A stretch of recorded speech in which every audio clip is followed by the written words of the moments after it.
Okay, continuing with the theater of the mind, this time stakeholder management and communications management in this week's lessons.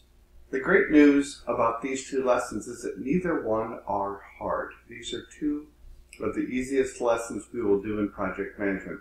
But, I warn you, they are not unimportant. They are the centerpiece of everything you do. Integration management is not possible. It's not possible to be successful without solid understanding of stakeholders, their management, the analysis, and the communications that go along with it. So, beginning then, project stakeholder management includes the processes required to identify people's groups or organizations that could impact or be impacted by. And then you analyze them to develop strategies for engaging them. Okay? And this is what we're doing here in stakeholder management. The objectives of this first part of this week's lessons on stakeholder management follow. Please review those at your leisure.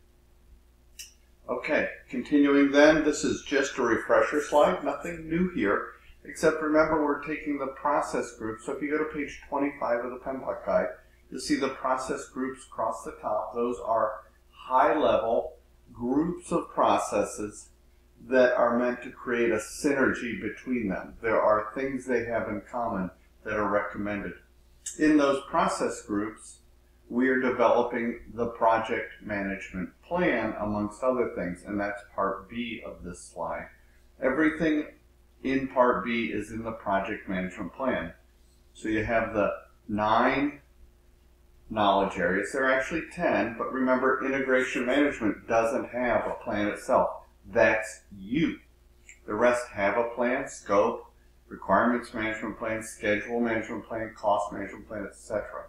There's also the configuration management plan and change management plan, and then the 3 baselines under performance measurement baseline. Those 3 baselines are scope, schedule, and cost. Finally, in your project plan, you'll have the life cycle and what defines your developmental approach. Is it predictive? Which is waterfall is another name for it, or is it agile? While you're doing that, you are collecting documents that you can manipulate or you will use often.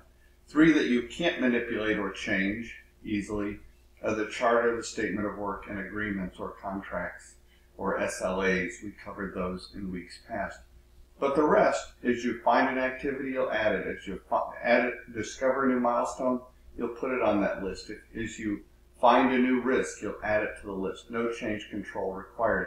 Part B, the project plan, requires change control, integrated change control to change it. So that's just a summary slide of where we've been and where we're going. Okay, so there are then 4 processes in stakeholder management.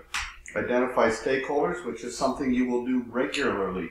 There is one process for it, and that's in the initiating process group. As you look on page 25, drop all the way down to the bottom, under initiating process group, and you see identify stakeholders. But that's by process. You are always identifying stakeholders.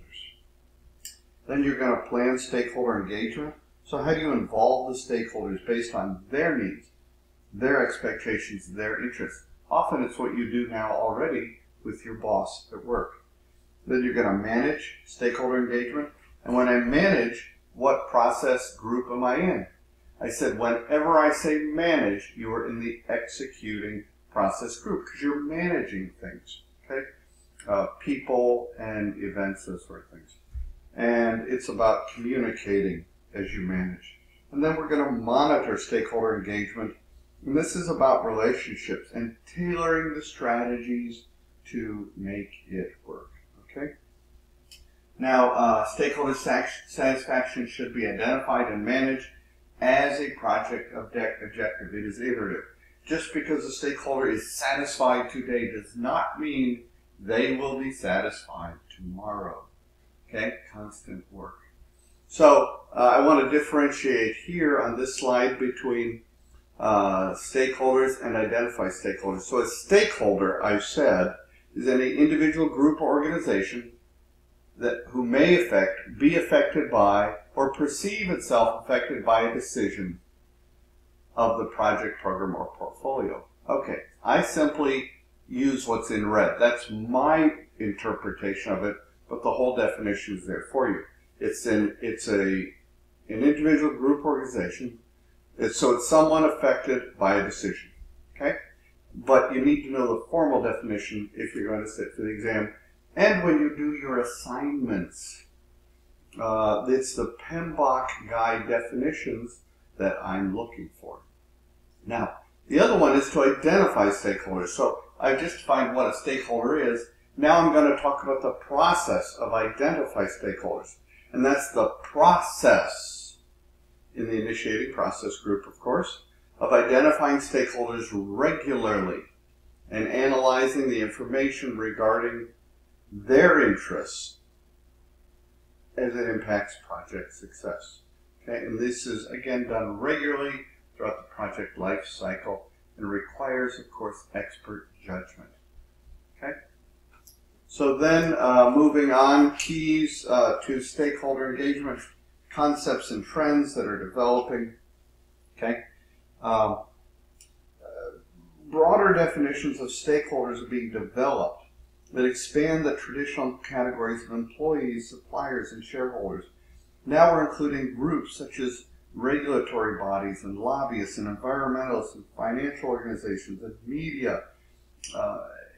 I used to use the example, if I'm the U.S. Navy doing sea trials out in the open waters, I might want to consider Greenpeace, because even though I'm in international waters and complying with U.S. and international law, a few people on a raft with a camera will get airtime on the local news, and they become an important stakeholder in the decisions we make. Okay, so the value of stakeholder engagement, there's positive value and negative value. So I ask you to be aware of that. The definitions are there. Stakeholder tailoring considerations. You want to consider stakeholder diversity. How many are there? How diverse is the culture within the stakeholder community? As you communicate and work with them and understand their needs, expectations.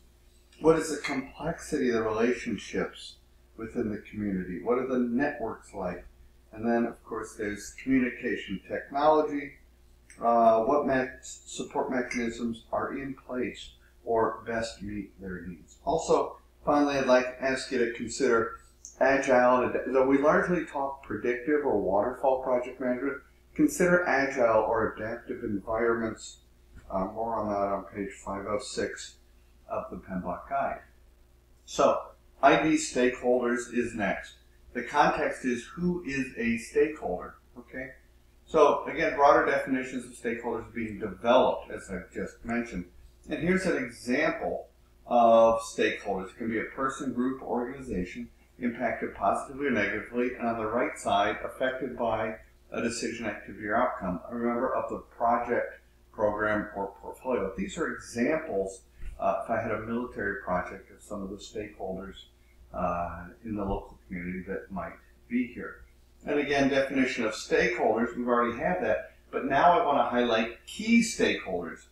They are stakeholders, so that definition applies, but they have the power to prevent the project from achieving its objectives. They are, in my view, decision makers, which is very important to identify. Okay, that's where we're going to stop now. We'll pick it up again in a few minutes.